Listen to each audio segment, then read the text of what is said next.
Hello दोस्तों, स्वागत है आपका अपने यूट्यूब चैनल स्टडी अड्डा के जीके के चैनल पर। आज हम इस वीडियो में एसएससी जीडी से रिलेटिव कुछ महत्वपूर्ण प्रश्न कवर करने वाले हैं। आज के जो क्वेश्चन है वे सारे सेलेक्टेड क्वेश्चन है, तो वीडियो को अंत तक जरूर देखिएगा। तो बिना टाइम गवाए करते हैं वीडियो को स्टार्ट। आपका पहला क्वेश्चन है, प्रधानमंत्री उज्ज्वल योजना की शुरुआत कब हुई? प्रधानमंत्री उज्ज्वल योजना जो थी उसकी शुरुआत कब की गई थी? ऑप्शन है ए 5 मार्च 2014 को, या 10 मई 2015 को, या 5 अगस्त 2008 को, या 1 मई 2016 को। तो प्रधानमंत्री उज्ज्वल योजना महत्वपूर्ण क्वेश्चन है और बहुत ज़्यादा क्वेश्चन पूछा जाता है, आपके लिए बहुत महत्वपूर्ण क्वेश्चन होने वाला है।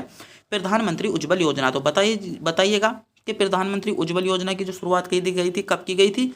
तो आपका सही जवाब क्या हो जाता है? आपका करेक्ट जवाब हो जाएगा 1 मई 2016 को प्रधानमंत्री उज्ज्वल योजना की शुरुआत की गई थी। तो विकल्प डी आपका सही जवाब हो जाएगा। महत्वपूर्ण क्वेश्चन था। तो अगर आपने भी अभी तक हमारे चैनल को सब्सक्राइब नहीं किया, चैनल को सब्सक्राइब, और अभी तक हमारे टेलीग्राम चैनल को ज्वाइन भी नहीं किया है, तो टेलीग्राम चैनल को ज्वाइन जरूर कर लीजिएगा, जिसका लिंक आपको वीडियो के डिस्क्रिप्शन में मिल जाएगा। आपका अगला क्वेश्चन है, भारत और श्रीलंका के बीच कौन सी युद्ध अभ्यास होता है, या कौन सा युद्ध अभ्यास होता है? महत्वपूर्ण क्वेश्चन है। भारत और श्रीलंका के बीच कौन सा युद्ध अभ्यास होता है? एसएससी जीडी में एक ना एक युद्ध अभ्यास तो आपसे पूछा ही जाता है, एक ना एक युद्ध अभ्यास तो आपसे आपके एग्जाम में देखने को मिल ही जाएगा। तो भारत और श्रीलंका के बीच कौन सा युद्ध होता है? ईद शक्ति, इंद्रधनुष, मित्र शक्ति, या संप्रीति? तो कौन सा होता है? मित्र शक्ति आपका सही जवाब हो जाएगा। जो श्रीलंका और भारत के बीच होता है वह कौन सा युद्ध अभ्यास होता है? मित्र शक्ति होता है। तो सी विकल्प आपका सही जवाब होगा। आपका अगला क्वेश्चन है, भारत के प्रथम अंतरराष्ट्रीय हॉकी एम्पायर होने का श्रेय किसे दिया जाता है? किसे को दिया जाता है? जल्दी से जल्दी बताइएगा, किसको दिया जाता है? ऑप्शन है प्रकाश सिंह को, पंकज गुप्ता को, योगेंद्र सिंह को, या पंकज अडवाणी को। तो किसको दिया जाता है? पंकज गुप्ता आपका सही जवाब हो जाएगा। किसे? पंकज गुप्ता को प्रथम अंतरराष्ट्रीय हॉकी एम्पायर होने का श्रेय जाता है। तो महत्वपूर्ण क्वेश्चन है, बी विकल्प आपका करेक्ट जवाब हो जाता है। आपका अगला क्वेश्चन है, हेली डिविड का मंदिर कहाँ पर स्थित है? ऑप्शन है कर्नाटक में, बी केरल में, सी तमिलनाडु में, या गुजरात में। तो जल्दी से जल्दी बताइएगा कहाँ पर स्थित है? तो कर्नाटक में स्थित है। तो क्या ए विकल्प आपका सही जवाब हो जाएगा? कहाँ पर स्थित है? कर्नाटक आपका सही जवाब हो जाता है। आपका अगला क्वेश्चन है, नाहरगढ़ का किला को किसने बनवाया था? जो नाहरगढ़ का किला था उसको किसने बनाया था? ऑप्शन है अहिल्याबाई ने, सी रानी रासमणी ने, या दुर्गावती ने, या कर्णावती ने। तो जो नाहरगढ़ का किला था वह किसने बनवाया था? तो किसने बनाया था? रानी रासमणी आपका सही जवाब हो जाएगा। किसने बनवाया था? रानी रासमणी, बी विकल्प आपका करेक्ट जवाब हो जाता है। आपका अगला क्वेश्चन है, गैस इंजन की खोज किसने की थी, या गैस इंजन किसके द्वारा खोजा गया था? आज के जो क्वेश्चन चल रहे हैं वो बहुत ही ज़्यादा इंपॉर्टेंट क्वेश्चन चल रहे हैं, तो वीडियो को अंत तक जरूर देखिएगा। एक बार मैं फिर से बताने की कोशिश कर रहा हूँ, वीडियो को अंत तक जरूर देखिएगा, क्योंकि आज की वीडियो आपके लिए बहुत ही ज़्यादा इंपॉर्टेंट होने वाली है। आज के सारे क्वेश्चन आपके लिए बहुत ही सेलेक्टेड क्वेश्चन है, जो आपसे बार बार परीक्षा में पूछे जाते हैं। तो जल्दी से जल्दी, अगर चैनल को सब्सक्राइब भी नहीं किया तो चैनल को सब्सक्राइब, और वीडियो को तो अंत तक जरूर ही देखिएगा। तो आपसे क्वेश्चन पूछा गया है, गैस इंजन की खोज किसने की थी, या गैस इंजन किसके द्वारा खोजा गया था? तो किसके द्वारा खोजा गया था? आपका सही जवाब हो जाएगा डेमलर के द्वारा खोजा गया था। सी विकल्प आपका सही जवाब हो जाता है। डेमलर के द्वारा गैस इंजन को खोजा गया था। आपका अगला क्वेश्चन है, लॉर्ड मेयो की हत्या किस स्थान पर की गई? ऑप्शन है लक्षद्वीप पर, पोर्ट ब्लेयर पर, बॉर्निकोर पर, या नई दिल्ली में। तो लॉर्ड मेयो की हत्या आपकी कहाँ पर हुई थी? जल्दी जल्दी बताइएगा कहाँ पर हुई थी? तो पोर्ट ब्लेयर आपका सही जवाब हो जाएगा। क्या बी विकल्प आपका बिल्कुल करेक्ट जवाब हो जाता है। आपका अगला क्वेश्चन है, नेपाल के प्रथम राष्ट्रपति कौन है? तो इतना इंपॉर्टेंट क्वेश्चन नहीं है आपके लिए ये कि नेपाल के प्रथम राष्ट्रपति कौन है, तो फिर भी मैं बता दूं कौन हो जाएगा, रामबन यादव। कौन? बी विकल्प आपका सही जवाब हो जाएगा। तो आपको कमेंट में बताना होगा नेपाल के वर्तमान राष्ट्रपति कौन है, क्योंकि वर्तमान राष्ट्रपति आपसे क्वेश्चन में पूछा जा सकता है। तो जल्दी से जल्दी बताइएगा कि नेपाल के वर्तमान राष्ट्रपति कौन है। जल्दी से जल्दी कमेंट बॉक्स में बताइएगा कि नेपाल के वर्तमान राष्ट्रपति कौन है। आपके अगला क्वेश्चन है, मेंथन जल विद्युत योजना जो जल विद्युत केंद्र है वह कहाँ पर स्थित है? मेंथन जल विद्युत केंद्र कहाँ पर स्थित है? छत्तीसगढ़ में, झारखंड में, केरल में, या मध्य प्रदेश में? तो मेंथन जल विद्युत केंद्र आपका कहाँ पर स्थित है? कहाँ पर स्थित है? झारखंड आपका सही जवाब हो जाएगा। जो मेंथन जल विद्युत केंद्र है वह आपका झारखंड में स्थित है। तो बी विकल्प आपका बिल्कुल सही जवाब हो जाता है। आपका अगला क्वेश्चन है ब्रिटिश राज और अफगान आदिवासियों के बीच कौन सी युद्ध लड़ी गई। आपसे क्वेश्चन में पूछा गया है कि अफगान आदिवासियों और ब्रिटिश राज के बीच कौन सा युद्ध हुआ था। ऑप्शन है सारगढ़ी का युद्ध, बी कबीलाई युद्ध, तालिबानी का युद्ध या अफगानी युद्ध। तो कौन सा हुआ था? जो ब्रिटिश राज वर्सेस अफगानों के बीच लड़ा गया था युद्ध, तो कौन सा लड़ा गया था? तो अफगानी युद्ध, डी विकल्प आपका सही जवाब हो जाएगा। कौन सा युद्ध लड़ा गया था? अफगानी युद्ध आपका सही जवाब हो जाता है। आपका अगला क्वेश्चन है उपनिषद किस प्रकार का एक ग्रंथ है? उपनिषद किस प्रकार का ग्रंथ है? ऑप्शन है दार्शनिक ग्रंथ है, आर्थिक ग्रंथ है, धार्मिक ग्रंथ है या सामाजिक ग्रंथ है। तो उपनिषद आपका किस प्रकार का ग्रंथ है? जल्दी से जल्दी बताइएगा, उपनिषद किस प्रकार का ग्रंथ है? तो उपनिषद आपका किस प्रकार का ग्रंथ है? उपनिषद आपका एक दार्शनिक ग्रंथ है। कैसा ग्रंथ है? दार्शनिक ग्रंथ है। तो ए विकल्प आपका सही जवाब हो जाता है। उपनिषद एक क्या है? दार्शनिक ग्रंथ है। तो ए विकल्प आपका करेक्ट जवाब हो जाएगा।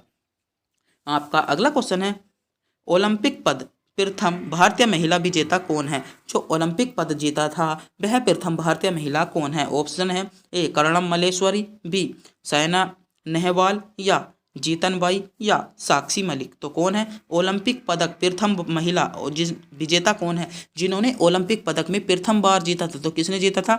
कर्णम मल्लेश्वरी। ए विकल्प आपका सही जवाब हो जाएगा। कौन सा है? प्रथम ओलंपिक पदक कौन है? विजेता है। तो ए विकल्प आपका सही जवाब हो जाता है। आपका अगला क्वेश्चन है नील विद्रोह कहाँ पर हुआ था? नील विद्रोह कहाँ पर हुआ था? जल्दी से जल्दी बताइएगा, नील विद्रोह कहाँ पर हुआ था? ऑप्शन है महाराष्ट्र में, बी उत्तर प्रदेश में, पश्चिम बंगाल में या बिहार में। नील विद्रोह कहाँ पर हुआ था? बहुत ज़्यादा महत्वपूर्ण क्वेश्चन है आपके लिए नील विद्रोह। तो नील विद्रोह आपका कहाँ पर हुआ था? पश्चिम बंगाल आपका सही जवाब हो जाता है। नील विद्रोह आपका पश्चिम बंगाल में हुआ था। तो सी विकल्प आपका बिल्कुल करेक्ट जवाब हो जाएगा। आपका अगला क्वेश्चन है भारतीय वन्य संरक्षण अधिनियम कब लागू किया गया? भारतीय वन्य संरक्षण अधिनियम कब लागू किया गया? ऑप्शन है 1975 में, 1972 में, 1971 में या 1973 में। तो आपको बताना होगा भारतीय वन्य संरक्षण अधिनियम कब लागू किया गया? तो भारतीय वन्य संरक्षण अधिनियम कब लागू किया गया था? जल्दी से जल्दी बताइएगा, कब लागू किया गया था? तो 1972 आपका सही जवाब हो जाता है। भारतीय वन्य संरक्षण अधिनियम आपका 1972 में लागू किया गया था। तो बी विकल्प आपका सही जवाब हो जाएगा। आपका अगला क्वेश्चन है बांग्लादेश की सबसे लंबी नदी कौन सी है? बांग्लादेश की सबसे लंबी नदी कौन सी है? जल्दी से जल्दी बताइएगा, बांग्लादेश की सबसे लंबी नदी कौन सी है?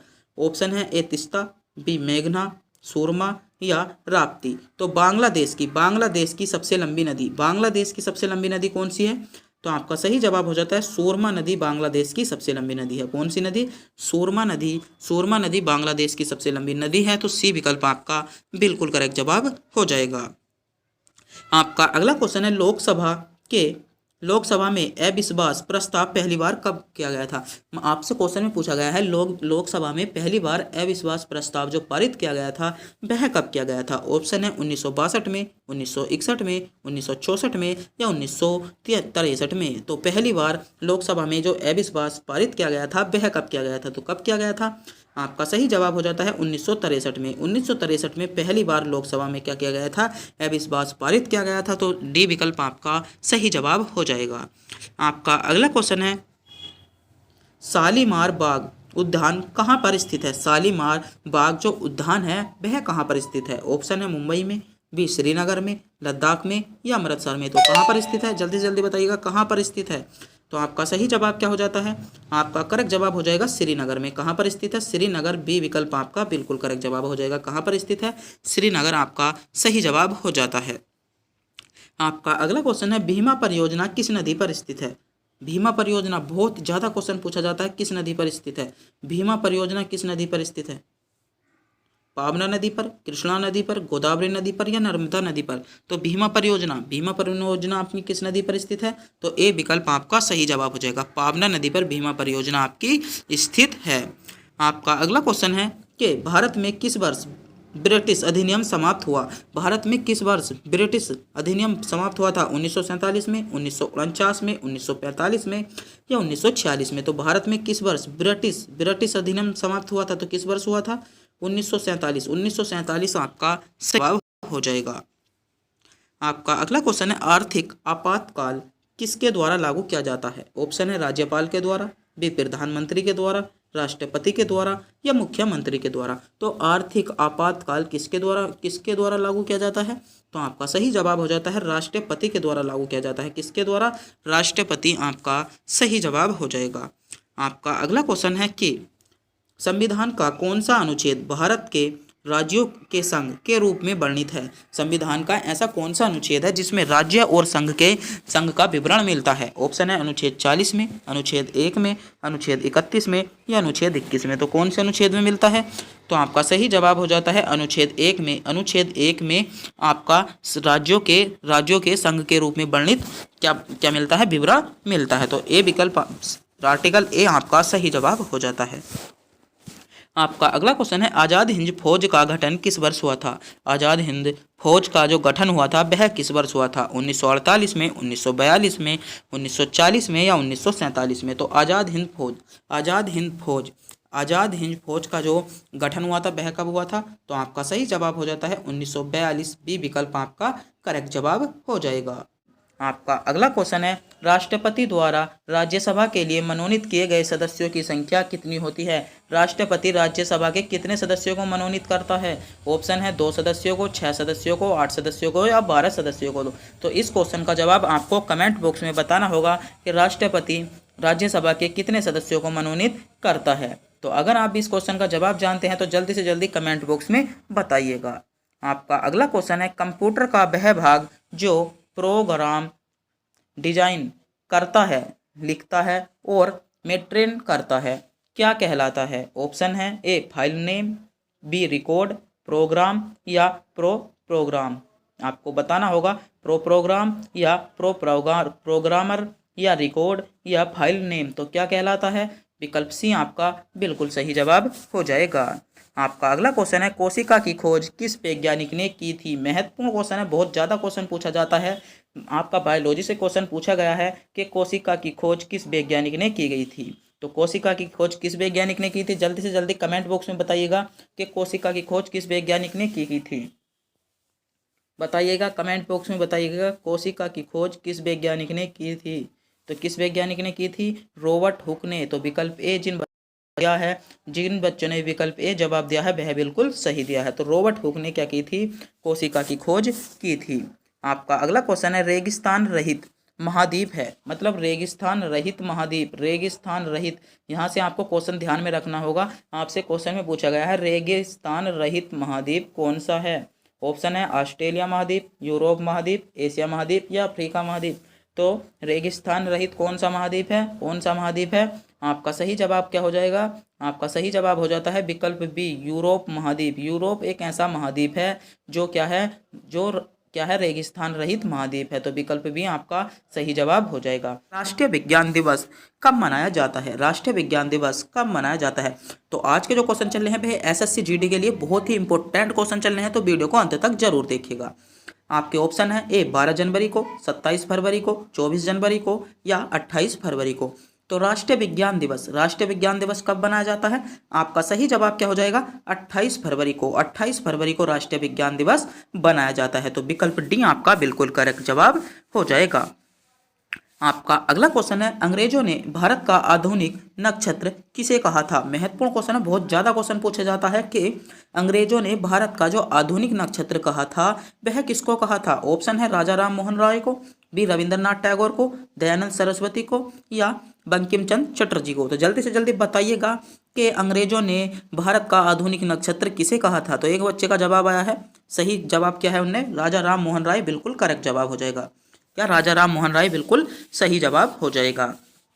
आपका अगला क्वेश्चन है नोबेल पुरस्कार प्राप्त करने वाली प्रथम मुस्लिम महिला कौन थी? बहुत ज़्यादा इंपॉर्टेंट क्वेश्चन है। प्रथम मुस्लिम महिला कौन थी जिन्होंने नोबेल पुरस्कार प्राप्त किया था? तो कौन थी? तो विकल्प सी आपका सही जवाब हो जाएगा, शरीनी इमरादी बिल्कुल करेक्ट जवाब हो जाएगा। अधिकतर जो बच्चे लगाते हैं इसका जहरीला खातून लगाते हैं, जो कि बिल्कुल गलत जवाब है। अधिकतर जो बच्चे लगाते हैं इसमें जो 2 बच्चों ने जवाब दिया था जहरीला खातून दिया था, जो कि बिल्कुल गलत जवाब था। तो विकल्प सी आपका सही जवाब हो जाएगा। आपका अगला क्वेश्चन है नोबेल शांति पुरस्कार समारोह कहाँ पर आयोजित किया जाता है? महत्वपूर्ण क्वेश्चन है। ऑप्शन है ए स्विट्जरलैंड में, बी स्वीडन में, ओस्लो में या जिनेवा में। तो कहाँ पर किया जाता है? आपका सही जवाब क्या हो जाएगा? ओस्लो आपका बिल्कुल सी बिल्कुल विकल्प बिल्कुल करेक्ट जवाब आपका हो जाता है। आपका अगला क्वेश्चन है फलों में कौन सी विटामिन नहीं पाया जाता। फलों में कौन सा विटामिन नहीं पाया जाता। ऑप्शन है vitamin B, vitamin C, vitamin K या विटामिन डी। तो फलों में कौन सा विटामिन नहीं पाया जाता। बी विटामिन पाया जाता है, सी विटामिन पाया जाता है, विटामिन के भी पाया जाता है। तो फलों में विटामिन डी नहीं पाया जाता। कौन सा विटामिन डी नहीं पाया जाता। जो आपके फल होते हैं उनमें विटामिन डी नहीं पाया जाता। तो विकल्प डी आपका बिल्कुल करेक्ट जवाब हो जाएगा। आपका अगला क्वेश्चन है निम्नलिखित में से कौन सा सबसे प्राचीनतम स्थल है। तो अगर आपने भी अभी तक हमारे चैनल को सब्सक्राइब नहीं किया है तो चैनल को सब्सक्राइब जरूर कर लीजिएगा। आपका क्वेश्चन है निम्नलिखित में से कौन सा सबसे प्राचीनतम स्थल है। महत्वपूर्ण क्वेश्चन है कि सबसे प्राचीनतम स्थल कौन सा है। ऑप्शन है ए उज्जैन, बी नालंदा, सी विक्रमशिला या तक्षशिला। तो सबसे प्राचीन स्थल कौन सा हो जाएगा। तक्षशिला आपका करेक्ट जवाब हो जाएगा। तक्षशिला वर्तमान में कहाँ पर है। तो तक्षशिला का जो क्षेत्र है वो वर्तमान में आपका पाकिस्तान वाले क्षेत्र में आता है। तो तक्षशिला सबसे प्राचीन क्षेत्र है। तो विकल्प डी आपका बिल्कुल सही जवाब हो जाएगा। आपका अगला क्वेश्चन है आधुनिक भारत का मीरा किसे कहा जाता है। आधुनिक भारत की मीरा या आधुनिक भारत की मीरा किसे कहा जाता है। ऑप्शन है ए सुभद्रा कुमारी चौहान को, बी फणीश्वर नाथ रेणु को, महादेवी वर्मा को या आशापूर्ण देवी को। तो आधुनिक भारत की मीरा किसे कहा जाता है। बहुत ज़्यादा क्वेश्चन पूछा जाता है कि आधुनिक भारत की मीरा तो किसको कहा जाता है। विकल्प सी आपका करेक्ट जवाब हो जाएगा महादेवी वर्मा को। महादेवी वर्मा को आधुनिक युग की या आधुनिक भारत की मीरा कहा जाता है। तो विकल्प सी आपका बिल्कुल सही जवाब हो जाएगा। आपका अगला क्वेश्चन है पंडित जवाहरलाल नेहरू का देहावसान कब हुआ था। तो ऑप्शन है ए 1960 में, 1962 में, 1964 या 1965 में। तो महत्वपूर्ण क्वेश्चन है 1964 आपका विकल्प सी बिल्कुल करेक्ट जवाब हो जाएगा। क्या विकल्प सी बिल्कुल सही जवाब हो जाता है। अगर आपने भी अभी तक हमारे चैनल को सब्सक्राइब नहीं किया तो चैनल को सब्सक्राइब जरूर कर लीजिएगा, जिससे कि हमारी जो भी हम वीडियो को अपलोड करें या जो भी हम प्रैक्टिस सेट अपलोड करें एसएससी जीडी से रिलेटिव आपको अपडेट जानकारी मिलती रहे। आपका अगला क्वेश्चन है क्रांतिक तापमान का पृष्ठ तनाव का मान क्या है। ऑप्शन है ए 0, अनंत, 2 या 1। तो क्या है। तो 0 इसका बिल्कुल ए विकल्प आपका बिल्कुल करेक्ट जवाब हो जाएगा। तो जिन बच्चों ने भी विकल्प ए को चुना था वह बिल्कुल सही चुना था। आपका अगला क्वेश्चन है युद्ध के रोमन देवता के नाम पर किस महीने का नाम रखा गया था। महत्वपूर्ण क्वेश्चन है, बहुत ज़्यादा क्वेश्चन पूछा जाता है कि युद्ध के रोमन देवता के नाम पर किस महीने का नाम रखा गया था। ऑप्शन है अप्रैल माह का नाम, बी मई माह का नाम या मार्च माह का नाम या अगस्त माह का नाम। तो रोमन देवता के नाम पर किसके मार्च माह का नाम रखा गया था। मार्च माह विकल्प सी आपका बिल्कुल करेक्ट जवाब हो जाएगा। आपका अगला क्वेश्चन है एयर फोर्स वन क्या है। वायुसेना का रक्षा प्रणाली, अमेरिकी राष्ट्रपति का विमान, वायुसेना का लड़ाकू विमान या अमेरिकी वायुसेना। तो क्या हो जाएगा। आपका सही जवाब हो जाएगा अमेरिकी वायुसेना बिल्कुल करेक्ट जवाब हो जाता है। तो विकल्प डी आपका इसमें बिल्कुल सही जवाब हो जाएगा। आपका अगला जो क्वेश्चन है बहुत ज़्यादा महत्वपूर्ण क्वेश्चन है कि बौद्धों का वह धर्म ग्रंथ जिसमें गौतम बुद्ध के पूर्ववर्ती जन्मों की कथाएं संकलित हैं कहलाता है। जो बौद्धों का जो वह धर्म ग्रंथ कौन सा है जिसमें बौद्धों की जो गौतम बुद्ध थे उनकी पूर्ववर्ती जन्म की कथाएं का विवरण है। तो वह कौन सा ग्रंथ कहलाता है। ऑप्शन है ए जीविका, बी जातक, सी विनय पिटक या उपयुक्त में से कोई नहीं। तो जल्दी से जल्दी बताइएगा क्या कहलाता है। आपका सही जवाब हो जाएगा जातक कहला जाता है। तो विकल्प बी जिन बच्चों ने भी चुना था वह बिल्कुल सही चुना था। आपका अगला क्वेश्चन है कौन सा ऊतक पौधों का कठोर और दृढ़ बनाता है। कौन सा ऊतक ऐसा है जो पौधों को कठोर और दृढ़ बनाता है। ऑप्शन है ए जाइलम, बी केनिक्लाइनम या स्क्रेक्लाइनम या पेरेकाइनम। तो कौन बनाता है विकल्प सी आपका बिल्कुल करेक्ट जवाब हो जाएगा।